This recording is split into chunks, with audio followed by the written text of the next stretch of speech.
Hey, welcome to the last talk show. Tonight we'll be talking with Chris Frantz from Talking Heads as we get ready to watch Stop Making Sense. All the way from the island of Nantucket, Massachusetts, it's the last talk show. The last talk show.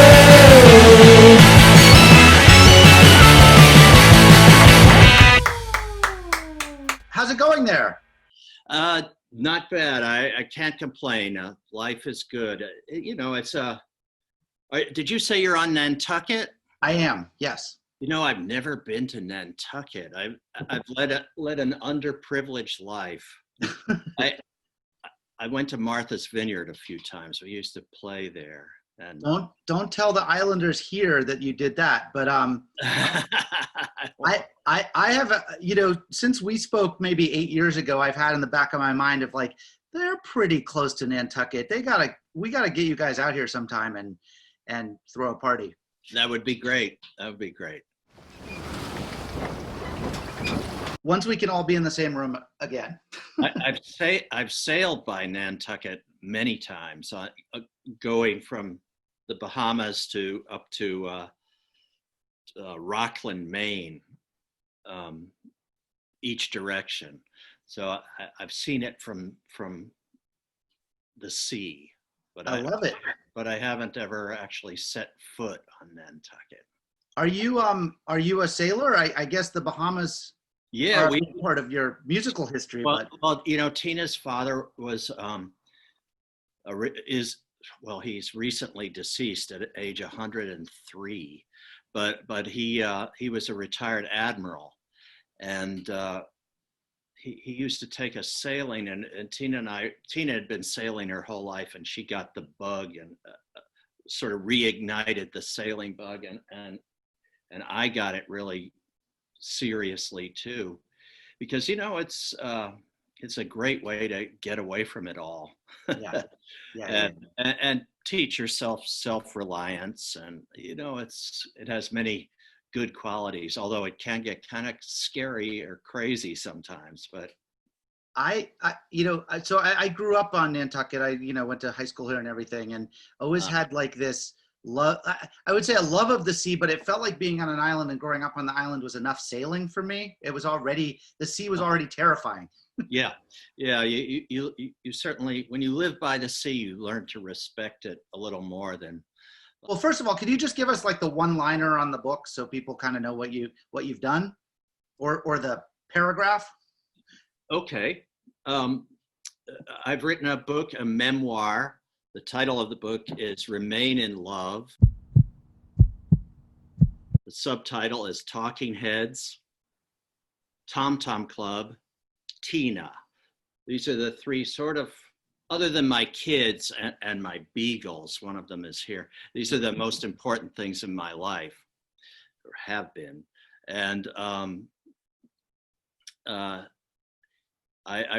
this memoir begins, I talk about my own childhood because I had a pretty idyllic childhood. I mean, when I compare my childhood to, say, that of Dee Dee Ramone, mine is like Mary Poppins or something compared to his, But then I get into my years at the Rhode Island School of Design, which is where I met Tina and where I met David Byrne.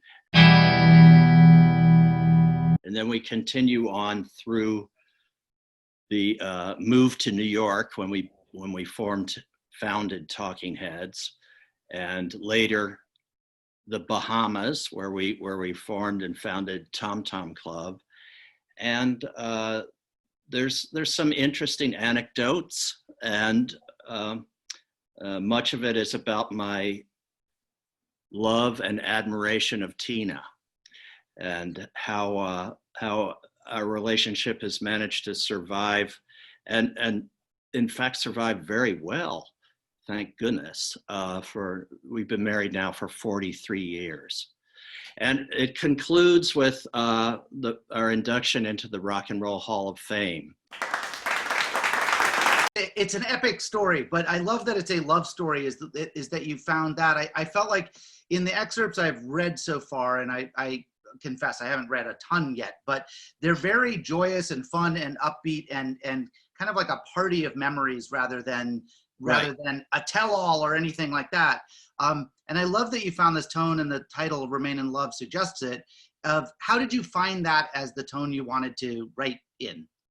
Well, I thought about doing this book for many years, and then I decided, you know, I'm getting to be of a certain age, and I thought, you know what, man, it's now or never. You know, you gotta get, if you want to do it.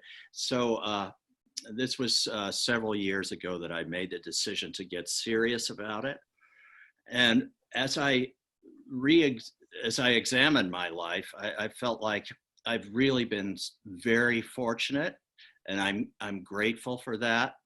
And so I didn't want to have I didn't want the tone of the book to be whiny or nasty or in any way unrealistic. Yeah. All the stuff that happens in the book really happened as I tell it. And they're mostly very wonderful experiences. You know, anybody who's been in a rock band for, you know, how many years has it been? I don't even know now. Going on 50 years. Yeah. You have many twists and turns and ups and downs and stuff. But I felt like on the whole, with both Talking Heads and Tom Tom Club, we had wonderful experiences. So hence the upbeat tone of the book, and it's not a tell-all. Right. I'm saving that for later. So I assume, you know, obviously, like you dig into this project, and then you're like, oh shit, I have to figure out like what is important to share, and you dig. I assume you dig through all the memories and any notebooks you can find, etc. What things did you come across as you went through what you wanted to write about that surprised you that you wanted to share? Well, I wouldn't say I was surprised by my memories, but one thing that did become clear to me was that the life of a rock and roll musician is really not for everyone. Mm-hmm. A lot of people fantasize that, oh, it would be so great, you know, you just get up there and play and everyone adores you and you make a lot of money and you go to exotic locations. And well, it's not really like that, you know. It's really like hours of waiting around, and you know, people do have disagreements. People don't always agree with each other 100% of the time. And there's a lot of problem solving that goes on, and it's not always fun. But I was very fortunate to have, while having some difficult moments, I also had these wonderful moments where they're just unforgettable. I feel like maybe David and also Tina. Well, I know David wanted to be very famous. That was always like, it was clear to me he wanted to be famous. But Tina, she doesn't give a damn about being famous at all. And in fact, she prefers to just not be famous. And so I think our touring experiences, well, for me, were kind of like exciting and you know, thrilling at times. It wasn't always like that for David and Tina, I don't think. Sometimes they weren't all that, you know, having that much of a wonderful time. Yeah. So I was thinking about this, you know, like my experiences is writing sitcoms and TV shows and you know, stuff. And I was trying to think about the process of writing, you know, like we, often you'll write an episode of something and then it surprises you what was your favorite part of that episode or that TV show was like actually a joke you didn't even think about going into it, but it wasn't the reason you wrote it in the first place. Is there anything in the book now that you're like, oh, the chapter on this ended up being a revelation for me, or changed the way I see the world, or caught me off guard or anything? The chapter I probably had the most fun writing is also the longest and most detailed chapter, and that's about our tour, our first tour we ever did, which was opening for the Ramones in Europe and the UK. Yeah. It was billed to us as a tour of the capitals of Europe. And it was my first time ever to Europe. I can tell you, we played more than just the capitals. And it was a 6-week long tour, a month in Europe and 2 weeks in the UK. And it was during the heyday, the absolute peak of punk mania in England and Europe. The Sex Pistols had just released their first album, God Save the Queen. Never mind the Bollocks. And the #1 single was God Save the Queen at the time. And the Clash had just released their first album, and the Damned and the Slits. And there was just this whole scene. So everywhere we went, we were very well received. Tickets were sold out every single night. And it was my first time ever to Europe. So it was really a fantastic introduction to, traveling around Europe. And we in a big, not a tour bus like Willie Nelson. No. It was just like a bus for tourists with 30 seats in it. Right. So like magical mystery tour style. Yes, exactly. Yeah. And, Johnny Ramone complaining the whole time and the rest of us having a ball. And go ahead. Sorry.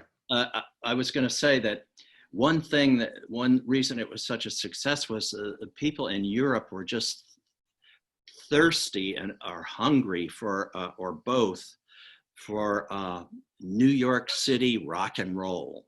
And so all they had to do, the promoters, all they had to do to sell tickets was, yes, Ramones, support band Talking Heads.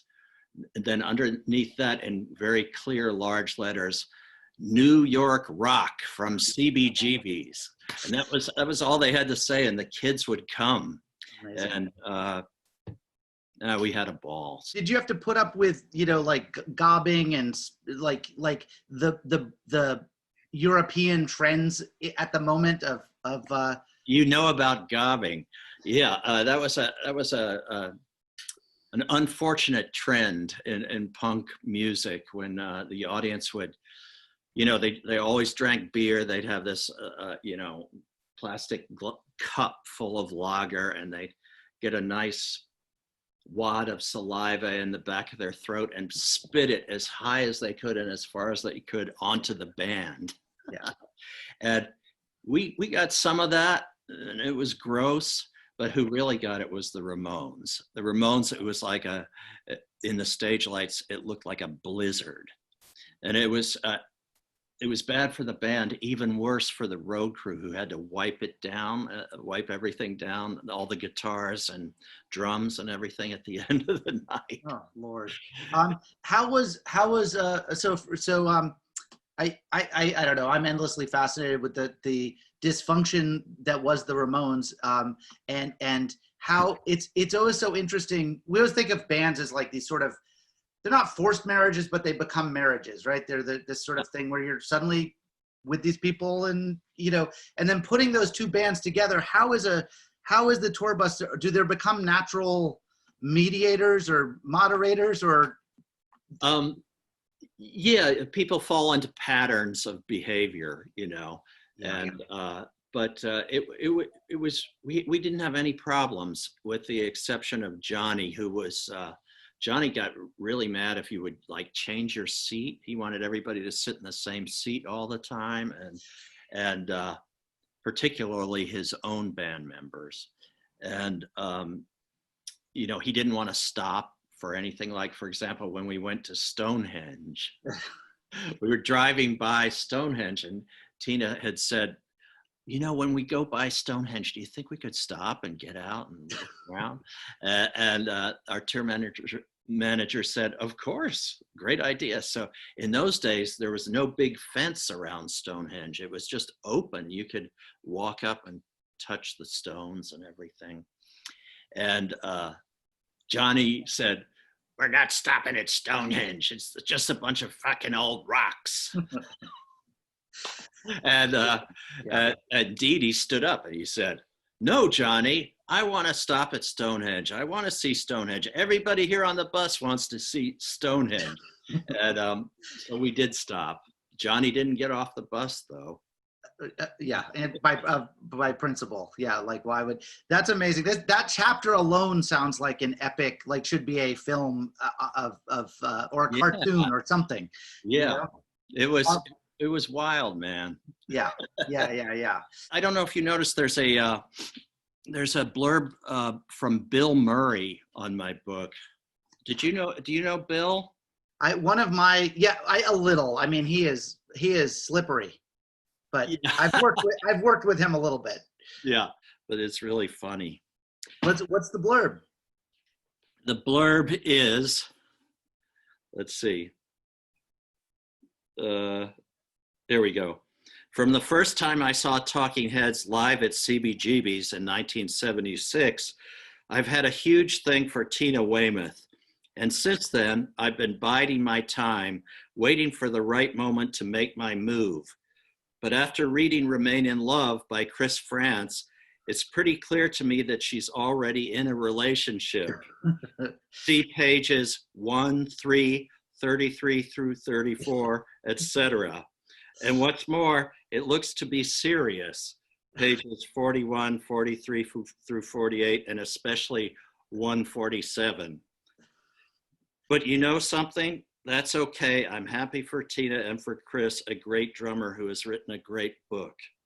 Bill Murray, author of The Cinderella Story, My Life in Golf. That's fantastic. I'll switch to Stop Making Sense in a second. I do want to ask you one thing. I was trying to relate the Daves of it all. So I worked with Letterman for a long time. He's a complicated guy. It was hard to work with him. I spent about 7 years there, but I have a few great moments with him and a few great memories that I would never give up. Do you have a few David moments that you're like, that made it all worth it, or that moment was the one? Yeah, it was always on stage, because David is a wonderful performer, like unstoppable. Like, no, he will do anything to get his song over to the audience, whether it's like doing somersaults or running backwards around the stage or saying boo, boo, boo, boo, in the middle of a ballad, you know. Right. He'll do anything to get your attention, and mostly with enormous success. And so that performances with the band and with David in particular, I mean, everybody in the band was a star in that band, but you know, David was the front person, and my warmest feelings regarding David come from, you know, the afterglow of performances that we did together. Yeah. Last question on the book, and then I'll move on. I'm not sure this question works at all, but I'll throw it out there. If your book was turned into a movie, what would the one-liner for the movie be? Well, that's a good question. Let me see. The one-liner.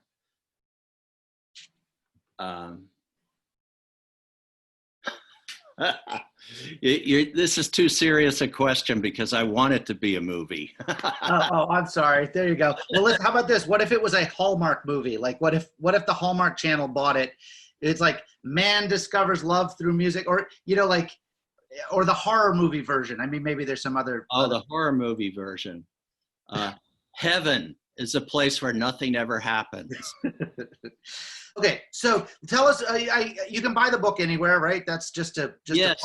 It's, in fact, if you don't find it on the Isle of Nantucket, ask the bookstore people to order it. It's like I've been told it's a great summer read. but it's also a nice Christmas present. I actually did see it in the window at the bookshop here, so it Oh, is good, being good. well represented on aisle. Oh, that makes me happy. I want to ask you a couple quick things. So the music charity I started for kids is called Muzak.org. We supply kids with music instruments and stuff, but we do a lot of work with kids finding music for the first time. Do you have any, this is a little bit of a softball, do with it what you want, but advice for the kids?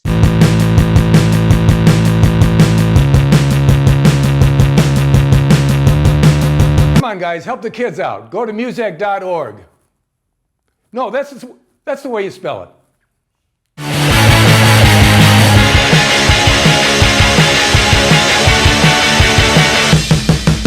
I think that playing music is an excellent pastime, and it can even be a good livelihood if you're fortunate. But it's really good for your mind, and as well as your heart and your soul. It's like good for what ails you, playing music. But in my experience, like I started on the trumpet, and it wasn't working out for me. And I tried and I tried, I was practicing, I was putting in the work, but I didn't have the right type of lips or mouth or something. And it wasn't happening. And I went to my band teacher and I said, it's just not working out for me. He said, listen, you have a good sense of rhythm. What do you say you try the drums? And I said, oh, okay, I'll try the drums. And I sort of went to the head of the class on the drums. So don't be afraid if it's not working out for you. Don't be afraid to switch instruments, I'm going to shift into visuals and movies now. What, just Talking Heads and then Tom Tom Club were both at a really interesting moment in visual, pairing music videos with music, and that you were a little before the curve with music videos, and we're making really interesting art videos. And then suddenly MTV came on and videos were everywhere. Do you have any memories of either videos you loved making on the set, any stories from the set, or specific videos that you love that you were involved in? I think the most fun I ever had doing a video shoot was, it wasn't really a shoot. It was an animation. It was for Genius of Love. And we had the artist, James Rizzi, who was a friend of ours. We had him do the album cover. And then we thought, what if we do a whole video of, animated drawings done by Jimmy Rizzi? Let's talk about Stop Making Sense now. We're excited to watch the movie. We're gonna watch it. I watched it recently. For me, it was I remember seeing it on opening weekend. I had snuck off Nantucket Island. You'd get off the island. I was 15 or so, and you would get off island and then go to as much stuff as you could in a couple days when your parents let you go. And I saw you two in Hartford. They were on the Unforgettable Fire Tour, and came back to Boston and saw General Public. And then the movie had opened that weekend, and I saw it at a small theater, maybe the Copley or something in Boston, and was blown away and was amazed at how the film experience was as big as any of the concerts I had just seen. That I walked out of the theater as rattled and excited and kind of changed. It's great that you saw it and at such an impressionable age. Very impressionable. And yeah, we wanted the film to succeed. So we didn't open big or anything like that. The film was shown in smallish art houses, art theaters, and preferably one that's near a college campus. In Boston, that's anywhere really, isn't it? Yep. But so that's a nice story. We were all choosing yearbook quotes a year later or 2 years later or something, and everybody was looking through their Leonard Skinner songs and their Grateful Dead quotes and Robert Frost, and I was like, "Stop Making Sense" is the only quote that sums it up. That is the comeback line for any conversation. It just stops it dead. So that was my yearbook quote. Anyway, when was the last time you saw the movie? Oh, it's been a little while, but I've watched it so many times. Sometimes I actually meet, somebody comes over to my house who doesn't know what we've done, and Yeah. and I say, oh, I was in a band, and you know, and I'll put it on for them if they're interested. But let me say this about Stop Making Sense. The great thing about it is, well, first of all, the band is fantastic. It was like a superstar band, if I do say so myself.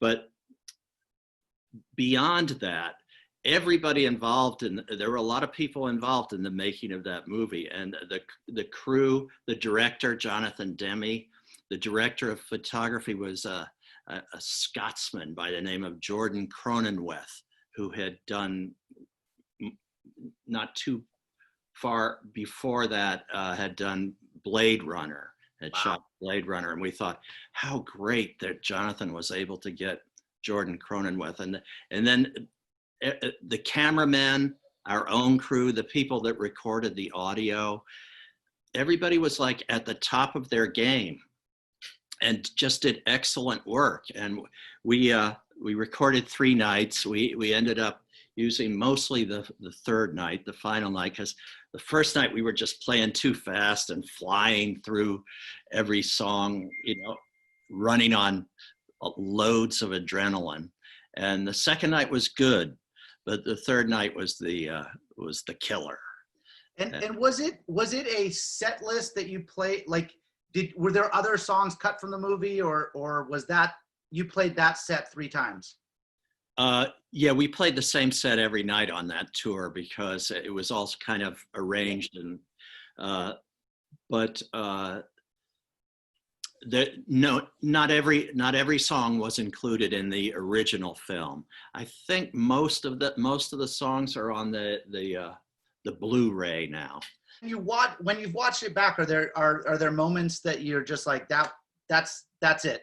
You're excited to see again, or is it just a overall experience? Well, I think overall it's excellent, but maybe my favorite moments are, I love that song "Found a Job," and it's just the original 4, the nucleus of the band, you could say. But then after that, there's a song called "Slippery People," where the percussionist comes out, and it's Steve Scales, and things start to get more funky, you know. Yeah. And by the end, by the time we reach, Once in a Lifetime and Take Me to the River, it's like a full gospel tabernacle there. Yeah. It's like really, it's similar to a religious experience, at least for me. Psycho Killer is a song you all wrote together. Yeah. It comes out of a boombox and then David sings it. Is a sort of a shocking way to go, like, we're starting here. And then you filter in, each of you. By song 3, you bound onto stage, and it's sort of like, oh, the captain's here and we're plugging in and about to take off. Like we've engaged. And also that song, Thank You for Sending Me an Angel, there's not one drum that is untouched or one cymbal that's unsymboled. It seems like that is a complete thing. Again, not a question, just amazing piece of cinema to watch those 3 songs unfold as right. As itself, the journey you've just taken those. There is one moment I was going to ask you about. You come on and put on headphones and listen to headphones for a second. What's going on? It's just a single headphone, and what I'm getting is a metronomic tempo, because in order to edit the film, we had to begin every song at the same tempo. Normally, when I start at a tempo, I stay there. Yeah. Occasionally, the band will be driving so hard that it speeds up, but it usually works the same way every night. We just wanted to make sure that we were starting at the same tempo, each particular song, because we knew we were going to be shooting 3 nights, or at least 2, and we ended up doing 3. So, are you just having a blast? Are you aware of the cameras? where's the line between those two things? Yeah, you had to be aware of the cameras because it was I mean, they were all around us. There were 8 of them, and zooming in and out and getting right up. But the producer, a guy named Gary Getz, For sure. He's a nice guy. He was a child star. He was on the Lucy show, and he's now Tom Hanks's business partner. But he was like a surfer guy, and Gary would say, "Dude, whatever you do, don't pick your nose or look at the camera." And that was the amount of instruction we got from our producer. Yeah, amazing. Now you guys are all producers on it. Also, you financed the movie. Yeah. Did you feel extra pressure to deliver because it was coming out of your own pocketbook, or was it just sort of part of the ride at that point? Well, we always did that. We did that with our record albums too. We paid for them ourselves. That way, we could keep control of them without, when you go with your hat in your hand to the record company, they want to send people around to make sure that you're doing kind of something they like. And I'm sorry, we don't hear a hit single on this album, and so we didn't want that. So we just paid for it ourselves, and if they wanted the record, then they could put it out. Yeah. Does this movie capture the Talking Heads concert experience, or was there 1,000 versions of what that is, and this is just one?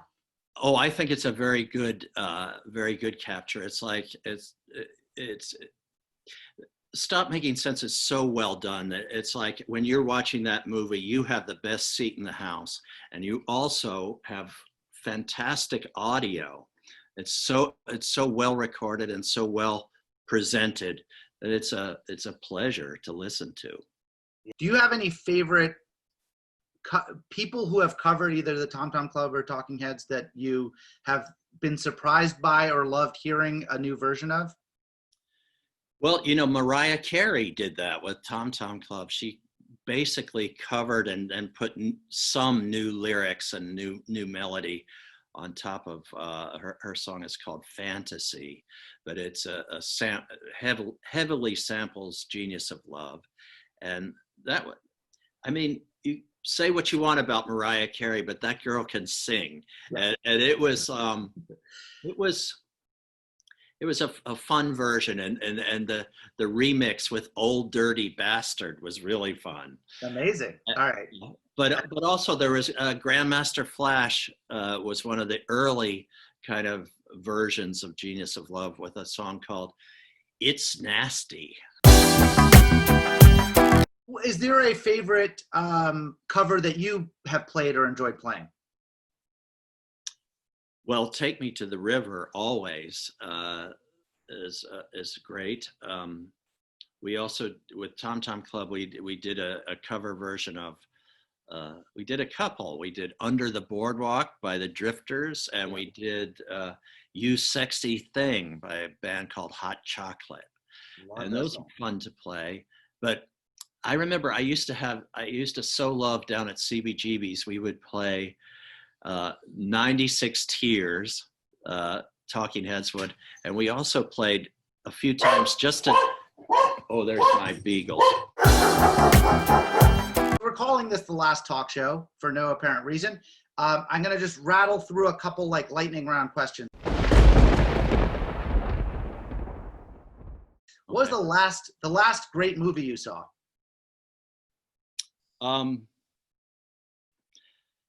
I really like this thing I saw recently on Netflix called An Easy Girl. Last great concert you saw? I think the last great concert I saw was the B-52s in Port Chester, New York. Last great comedy that made you laugh, whether movie or TV show or? Gosh, I watched it again recently, and it's a movie that after seeing it, I knew I could never take my job seriously ever again. As Spinal Tap, and I mean, it's so perfect. and we watch it occasionally just to keep it real, you know.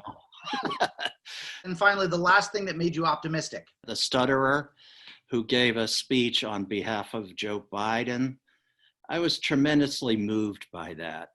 It was like, well, you know, that movie, The King's Speech, was very moving for the same reason. But this was a young boy, and you know, he was making a great leap, and I was very moved by that. Yeah.